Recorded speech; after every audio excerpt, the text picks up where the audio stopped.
Hey guys, it's Celestia, and for the millionth time, I'm very sorry about the late upload. May was a hell of a month for me, which I'm gonna get into more in a couple minutes here, but if nothing else, I have a ton of new content planned for June and July, and a million speed paints stockpiled for them, so at least I can confidently say that I'll make it up to you this time. But before I do, monthly art contest updates. I know that with my last few uploads, it's been a lot of me posting like one video a month, and the first 3 minutes of that video is contest updates, but that will not be the standard for the future. It's just because I've really only been uploading one video a month for the past bit. It's only going to be the first video of every month that'll have this irritating 3-minute preamble/intro thing. So now that I'm back to a regular upload schedule, the majority of my content won't. That said, as the first video of June, you can't escape it for now, so the timestamp on screen will direct you to when I finally get through announcing last month's winners and this month's prizes. So, first of all, thank you to everyone who participated in May's art contest, all of whom will have their entries shown on screen during this section. I was pretty open about how blown away I was by the number of entries to April's, but you guys apparently decided to go absolutely feral in May and just demolish me emotionally. In a good way, obviously, but still. Seeing the number of entries more than double this month made me feel so reassured and excited that these contests are something you guys are actually enjoying, and that's really all I wanted from them to begin with, so I'm really happy.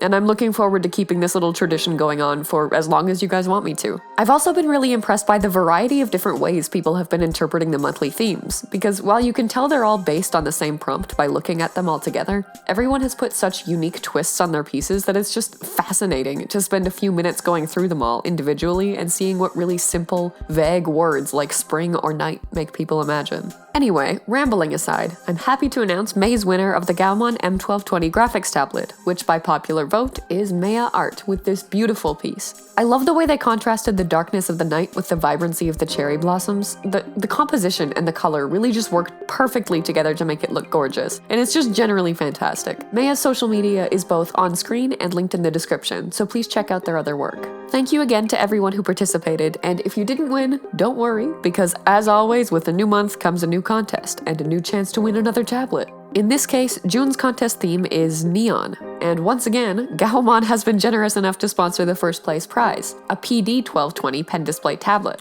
As always, I did try out this tablet beforehand to make sure I'm not endorsing a product that sucks, and the speed paint in the background of this video is actually done using it. So before I wrap this up and get on with the actual video, I do want to tell you guys a little bit about it. That's right, it's Duchess Vince from Slap Chop back at it again, and while I recognize that I should be sorry about that, I'm just not. So the biggest difference between the GAOMON PD1220 and last month's prize, the M1220, is that this one is actually a pen display tablet, not a pen tablet. And while I assume a lot of you already know the difference between the two, for the sake of those who don't, I'm gonna explain it anyway. Basically, a pen tablet doesn't have a screen. You just connect it to your computer, and what you draw on the tablet itself is displayed on your computer screen. A pen display tablet does have a screen, which means you can see what you're drawing directly on the tablet screen itself. Basically, you draw on the screen, like an iPad. I've used both extensively over the years, and they both have their strengths and weaknesses, so I wouldn't say one is objectively better than the other, as it largely just comes down to personal preference. But I can say that for me, there's something really important and immersive about being able to draw directly on the screen without any disconnect between my pen and what it's creating. And that feeling is, in my opinion, what the PD1220 exceeds at most, because this tablet has effectively mastered the recreation of the feeling of drawing on paper. What's most important to me is and always will be that there's no lag between my pen and the program to maintain that feeling, which there isn't with the PD1220, which already would have been enough for me, quite frankly. But the matte finish of the tablet actually makes it feel like paper, which most people pay extra to simulate with specialized screen covers. And drawing on this screen feels like the sensory equivalent to peeling off a sticker in one piece without any sticky residue left behind. The matte finish also means that glare is way less of a problem, meaning that you can draw in places with more than one distant ray of sunlight without having your own irritated face reflected back over your work. The drivers are just as straightforward and easily installed as the M1220, at least in my experience, and the URLs for where to download them based on model and your operating system are actually on a little paper in the box, which is handy. It also includes a drawing glove, which I find particularly important for any tablet that requires you to draw directly on the screen, and it is very comfy and fit my dumb tiny hand pretty well. It also comes with a pen stand and extra pen nibs, which get which you guys know is very important to me because I personally identify as less of a person and more of a problem, and I'm subsequently constantly in the process of either losing my pen or pressing it so hard into the tablet that the nib has no choice but to yield to my superior will and flatten itself within a week. It also comes with a foldable tablet stand, which is not something I've ever used before, but actually really ended up enjoying because it's pretty versatile. Like, it weighs almost nothing and is very easy to bring with you, but it still allows you some pretty decent control of the angle that you want your tablet at. Finally, it's also very, very lightweight for a pen display tablet and might actually be the lightest pen display I've ever used, which is particularly valuable if you're like me, before the agoraphobia life chose me, and frequently draw in coffee shops or other non-home locations. The size itself is also very accommodating of this, as it's big enough to work on comfortably, but not too big to bring with you. The only downside I actually found was that unlike the other tablets I've offered so far as prizes or giveaways, the PD1220 does not have express keys, which means I have to manually undo strokes like some kind of fool. That said, I also know a lot of people don't really use them anyway, so I doubt this is something that most people would have a problem with. And the lack of express keys does give it a much sleeker, smoother, more minimalistic feel. It also has its own headphone jack, which is a really small thing that I never considered before, but like, okay, I don't know you. I don't know what your drawing setup looks like, but for me, mine tends to be computer at the back, keyboard in the middle, tablet in the front, mouse on the side. It varies depending on the tablet I'm using and the desk that I'm using, but the computer is still almost always at the back, which is what the headphones are plugged into. So if I'm listening to music from that computer with wired headphones, that means the cord for those headphones has to navigate its way through all the other cords between the computer and me, and in a relatively compact space, that almost always results in, at best, constant tugging on the headphones whenever I move. Or at worst, the slightest movement unintentionally knocking everything over and unplugging half my setup. So if your setup is anything like my disaster zone of a workspace, the fact that you can plug your headphones directly into the tablet is a super small detail that will end up saving you a ridiculous amount of hassle. Ultimately, overall, I would absolutely recommend this tablet to anyone looking for a cost-effective pen display that does its job well, is very sleek, lightweight, and portable, and delivers an experience that's very much akin to actually drawing on paper. It has now been sanitized thoroughly and returned to its original packaging as good as new, which it really still is, and is ready for one of you out there to win it. So please check out the description and duchesscelestiacontests.card.com for more information on how to enter June's neon-themed art contest.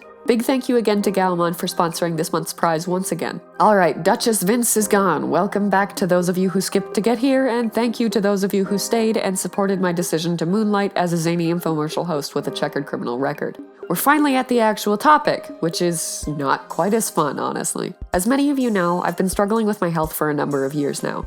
I think this is year 8, actually. I've talked about it in 2 separate videos so far, as I've been working with a team of doctors to try to figure it out.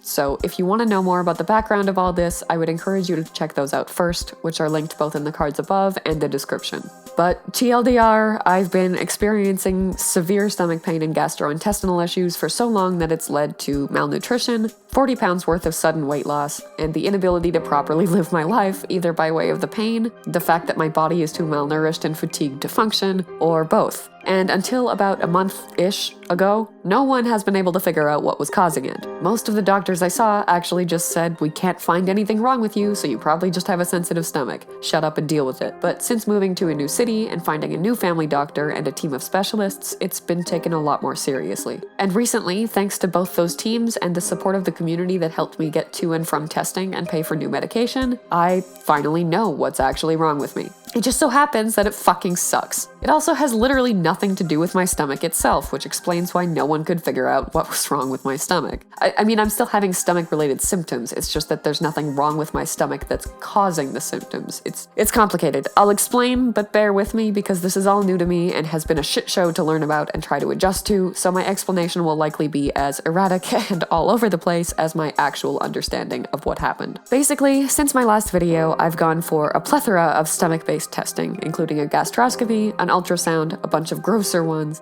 and more, as well as several blood tests. All of those tests turned up nothing except a blood test. They originally only did them because I'm malnourished and they wanted to see what I was deficient in and how my organs were functioning despite those deficiencies and my low weight, but ended up finding some alarming markers in the results pertaining to my pancreas. Now, my knowledge of the pancreas was pretty much limited to diabetes, so it was one of the last things that would have occurred to me as the source of all my problems, which was a sentiment I apparently shared with all of my doctors before moving to Calgary, because for 6 years they didn't check it at all. But because of the results of this blood test, they did some more tests. And if I was of the opinion of fuck my shitty ass doctor before, I'm at a whole new low point of rage towards him now. Because as it turns out, some very simple tests would have told him years ago my fucking pancreas was the goddamn problem. And at that point, it still would have been treatable. Now it isn't. So basically, the specialist explained to me that the pancreas tends to be the last thing doctors check when a patient reports stomach pain, but they are supposed to check it, because it's a lot more involved in stomach stuff than I realized. The pancreas is responsible for creating the digestive enzymes that break down food so that your body can absorb nutrients and process them. And if something stops your pancreas from doing that, you get a variety of symptoms, including abdominal pain that's worse after eating, nausea, vomiting, and weight loss. All of the symptoms that I've had for 8 years. Unfortunately, all of those are also symptoms of gastritis, diverticulitis, Crohn's, IBS, and ulcers. All of the gastrointestinal issues that were checked for. But while my doctor was supposed to rule those out and then check my pancreas, he just ruled them all out and said, guess it's nothing. Like, think of the "this is fine" dog meme, but my body is the fire and my doctor was the dog. And then switch to the fire pizza community meme, but it's my new team of doctors walking in on the mess that my old doctor left. This is the only way I can communicate this information to you, because if I don't make it funny, all I have is crippling depression and the very unfunny knowledge that one doctor's negligence left me with an incurable lifelong disease. So I am desperately clinging to these memes to get me through it. And that means you're gonna have to put up with them too. Anyway, the specialists can't say for sure, but this is what they believe happened. When my symptoms started, they think that I had acute pancreatitis, which is the inflammation of the pancreas over a short period of time, usually caused by cystic fibrosis or alcohol abuse. And given that I don't have cystic fibrosis but was drinking very heavily at this time because a certain family member, who shall remain anonymous, was in and out of jail and had also been buying me alcohol since I was 13. It's not a huge mystery as to what prompted this, but he isn't the problem here. It's the fact that when that acute pancreatitis started, my doctor told me I was fine and there was nothing wrong with me. So I just kept going on with my habits as they were for a long ass time. The pain kept getting worse and worse, and even when I did end up significantly reducing my alcohol intake at the advice of that same doctor, who said it was probably just aggravating my sensitive stomach, the damage was already done,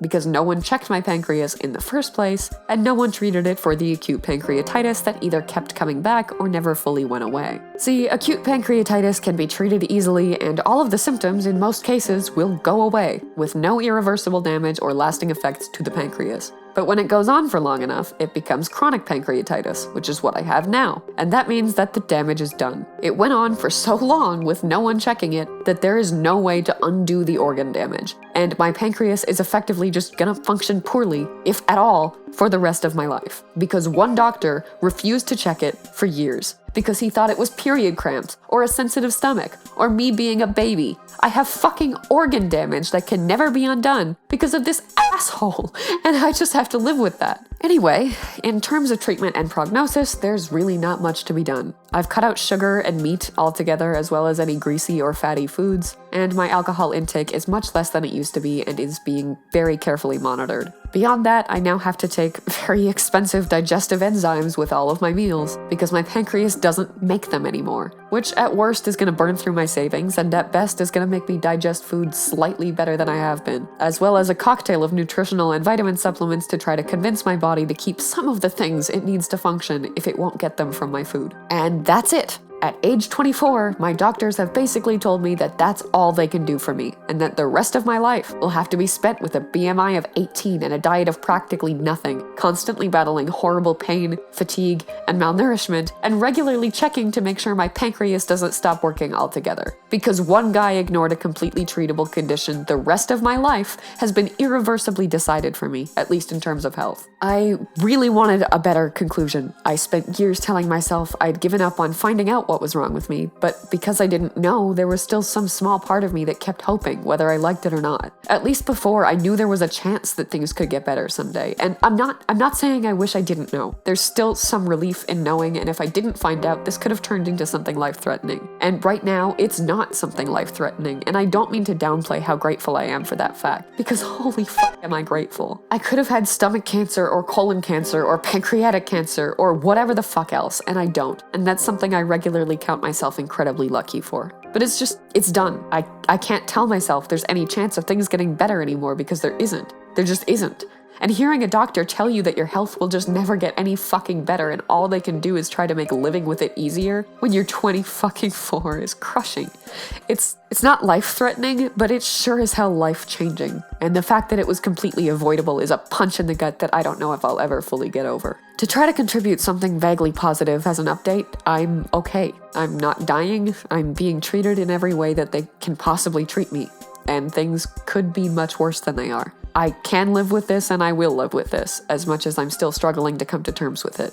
And the thing that's wrong with me is, at the very least, not going to kill me. It's not going to get better, but it's not going to kill me. And at least now that I don't have to focus all of my energy on harassing doctors to try to figure out what's wrong, or motivating myself to keep hoping for a resolution, I can put that energy into trying to make my life more bearable within the confines of this diagnosis. It's crushing to hear that the problem that you have isn't going away, but it's also exhausting to keep hoping that it will and never having that happen. Because if the only motivation you have to keep living with that problem is to eventually overcome it and get rid of it, that motivation's gonna dwindle down to nothing the longer you don't get any closer to that goal. If nothing else, now I can stop looking for ways to solve this problem and start focusing on ways to live better with it, and at least it's achievable. Before, I was desperately clinging to any solution that could fix something that seemed unfixable, which is apparently because it was. It was like constantly trying to fit a square into a circle-shaped hole. Now that I have to accept that the square will never fit, I can focus on finding a square-shaped hole I can live with. Shit sucks. This isn't the ending that I wanted. I can at least say that once you get the closure that you need to stop looking at the glass and waiting for it to get fuller, knowing that it never will, makes it easier to look at the water in it as half full rather than half empty. I know now that it's too late to change my circumstances, so I may as well try to change my perspective on them, as well as the ways that I handle them. Make the pain bearable rather than try to get rid of it. At least that's something actually possible and doable. I don't know. I'm trying really hard to see this as positively as I can, or at least tell it to you guys with some vague attempt at optimism, but the truth is that I'm really, really struggling right now, and I'm probably going to be struggling for a while. I'm working on seeing this in a better light and trying to accept it, but it hurts, and I'm angry, and I'm sad, and fucking broken about it, and at the end of the day, I can't make that positive if I want to be real with you, and I do. I'm grateful for what I have, I'm grateful that it's not worse than it is, and I'm grateful that I know what's wrong with me. But I think I just have to let myself hurt for a while. Anyway, I'm sorry this video isn't fun, but it will at least be the last one that I make on this topic, because even a shitty conclusion is a conclusion, and that's something. No more wondering, no more open-ended what-ifs. I can at least close this awful little storytime chapter with something conclusive and final. I will be back to my regular upload schedule following this video, with all of the topics that I've been desperate to talk about but lacking any time to, and throwing myself into work has always been my favorite way to handle stress, so you'll all be seeing a lot more of me very soon, with content much more lighthearted than this. So that's something to look forward to, hopefully. Unless you hate me, in which case I don't know why you made it far into this video enough to be hearing this, but props for the dedication, I guess. Thank you all for watching, and more importantly, thank you for supporting me so generously and kindly throughout this process. It has been a very long road, and the destination at the end of it isn't where I wanted to go, but I wouldn't have been able to get there at all without the help from those of you who offered it. Now, if nothing else, I can start giving my all to making more and better content to try to pay you back for that. Thank you, as always, to channel members Cafe Soleil and Joseph Solomon, as well as patrons Kyle Lowe, Batman, Blue Swanson, and This Is Totally My Name for their support. I hope you enjoyed the video, or at least found the update informative, and I'll see you in my next one.